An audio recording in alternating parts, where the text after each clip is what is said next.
Is it a gift? Is it a curse? Well, we can look at it like it's the gift that keeps on giving us material to make videos on, because Paul Feig's 2016 reboot of the much beloved Ghostbusters franchise was, is, and always will be a failure, the most downvoted trailer on YouTube, and a steaming pile of... Is this true? Yes, it's true. This man has no dick. Without further ado, monkeys, roll the footage.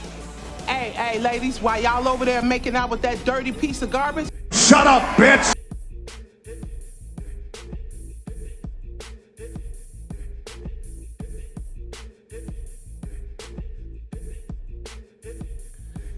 Ghostbusters reboot director Paul Feig reflects on the assault from online trolls. This is a tale as old as time, ladies and gentlemen. The old online trolls argument. Whenever a director makes a movie that is a piece of shit, that is so bad, so offensive to the original franchise and IP, that the fans really come undone about it, it's always, repeat after me, Russian bots. What? Misogynist. What? Racist. What? Bigots. What? Homophobes. What? Transphobes. Oh, son of a bitch! Or any other ist or phobe or garbage tier excuse that these asshats like Paul Feig can come up with to categorize, compartmentalize, and otherwise file away criticisms of their movies. Now, I am not discounting the vile things that were said to Craig Roberts. I'm not discounting the blatantly vile and racist things that were said to Leslie Jones. There's no call for that. There's no place for that. You can criticize her for being not funny, for being a horrible actress, which those things are all valid critiques of her work, because let's be honest, there hasn't been a funny comedian on Saturday Night Live in probably 20 years. I'll die on that hill. That show has been garbage since the 90s cast kind of filtered their way out the door. Now we have basically a weaponized arm of the left-wing media that was dedicated for 4 years to going after the bad orange man who made the mean tweets. Ghostbusters 2016 was politicized much to the behest of Sony, and Hillary Clinton threw her hat in the ring and supported the women Ghostbusters. Now, nobody has a problem with women Ghostbusters, okay? Let's be honest here. Let's all cards on the table. I never had a problem with them being 4 women. I had a problem with them being 4 shitty actresses who were, let me walk that back a little bit. 3 shitty actresses and 1 mildly funny female actress in Kristen Wiig, who I have enjoyed some of the things she's been in, and Paul Feig likes to use her in his movies. He would have been much better off staying in his wheelhouse, you know, the... We all know the story. They pushed, Ivan Reitman out. Here is the Ghostbusters 2016 movie.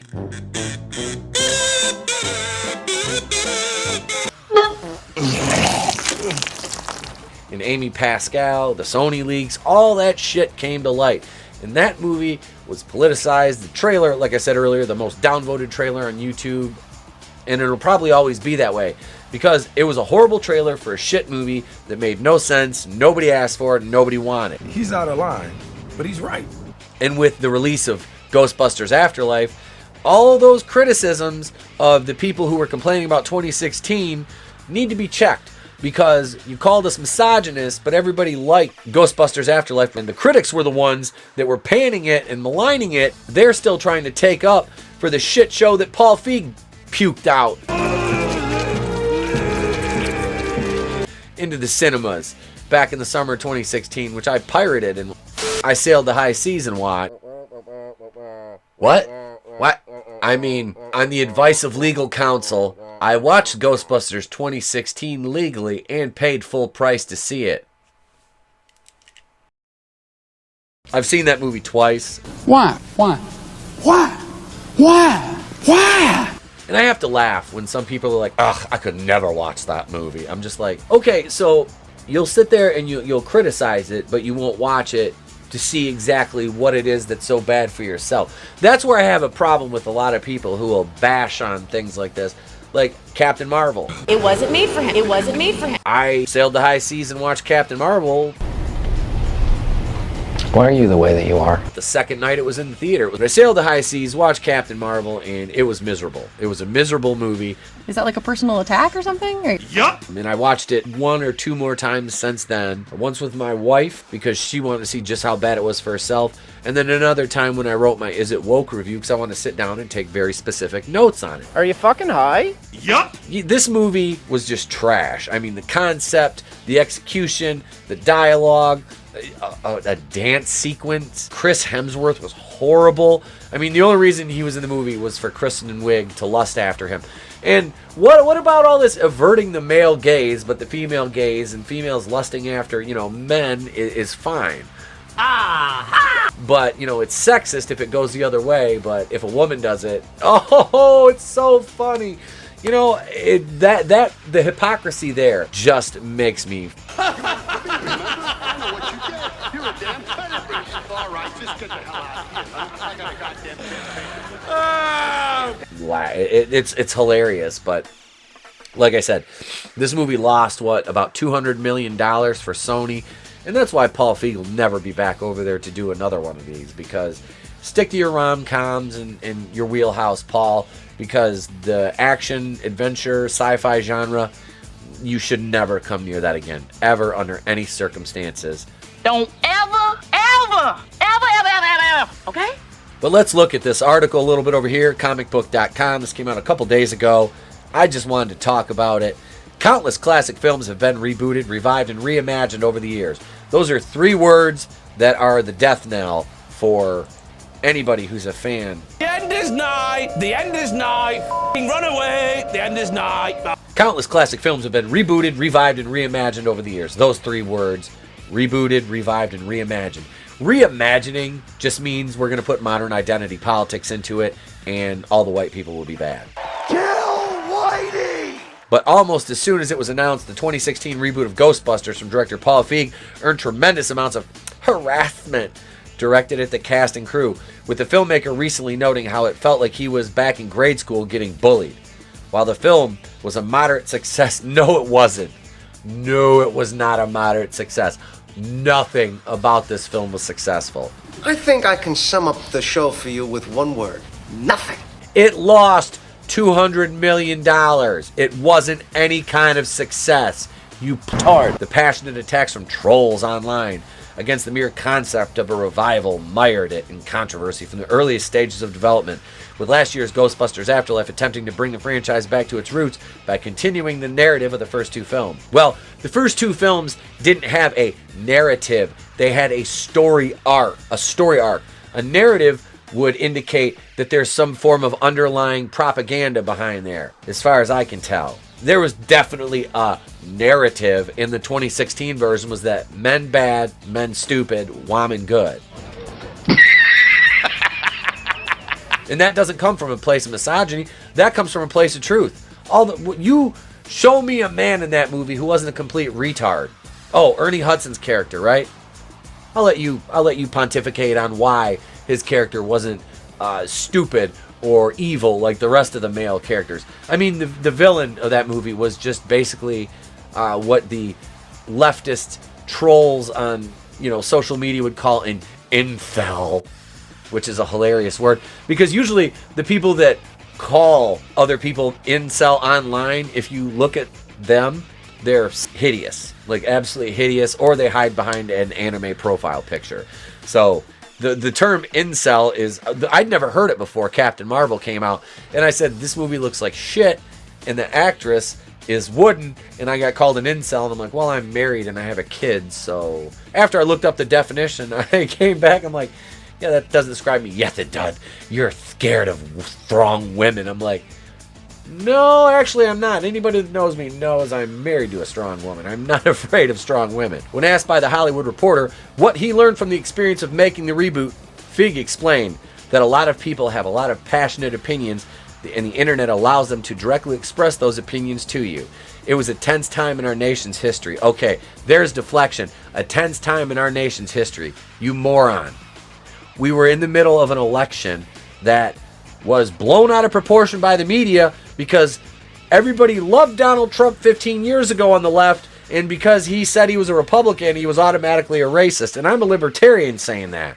And somebody who voted for him twice because I wasn't going to vote for Hillary Clinton. Now comes the part where we throw our heads back and laugh. Ready? Ready! I think we got caught in the middle of that.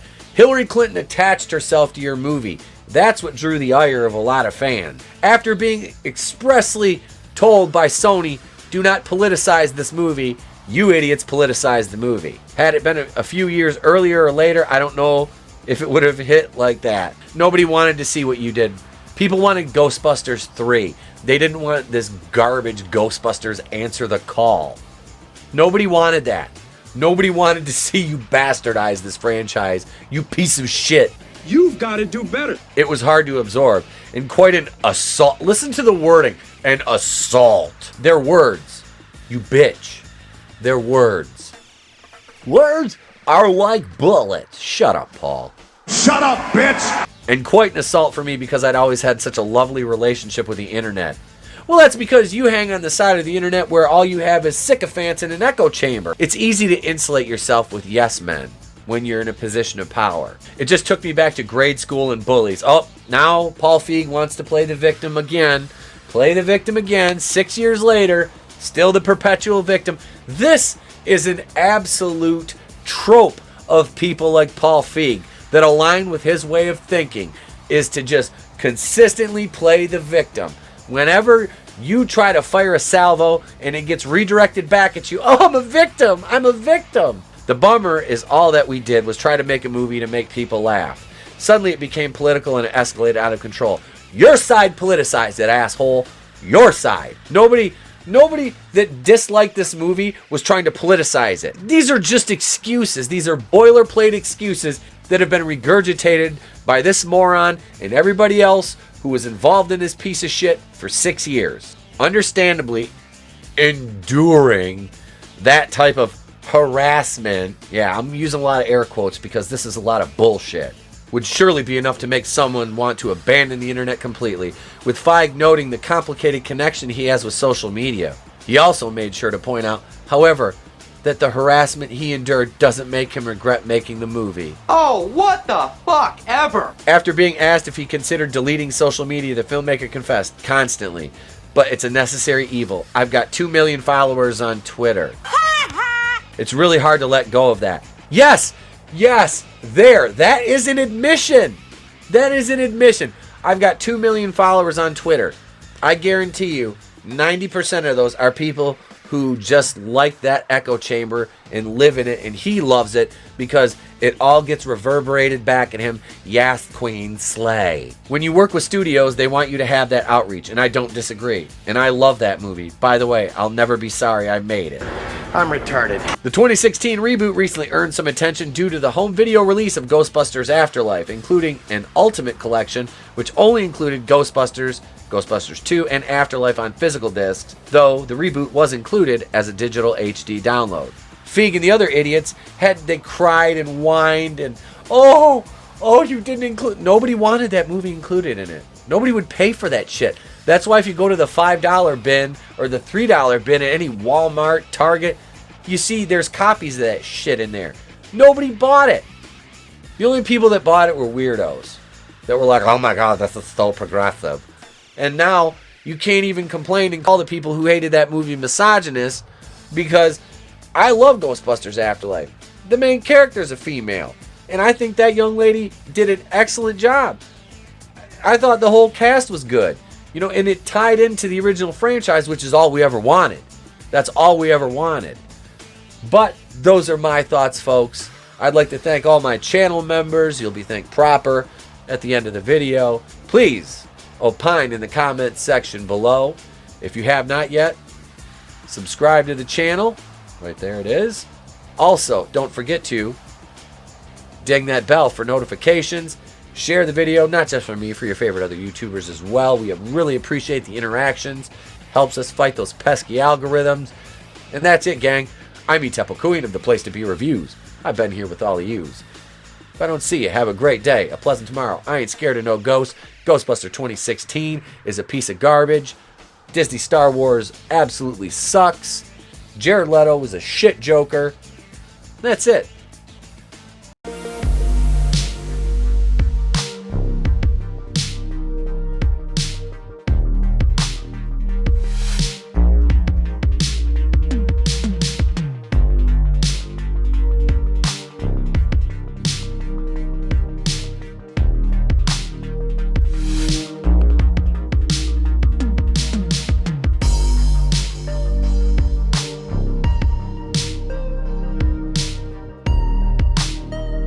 It's just fitting now, baby.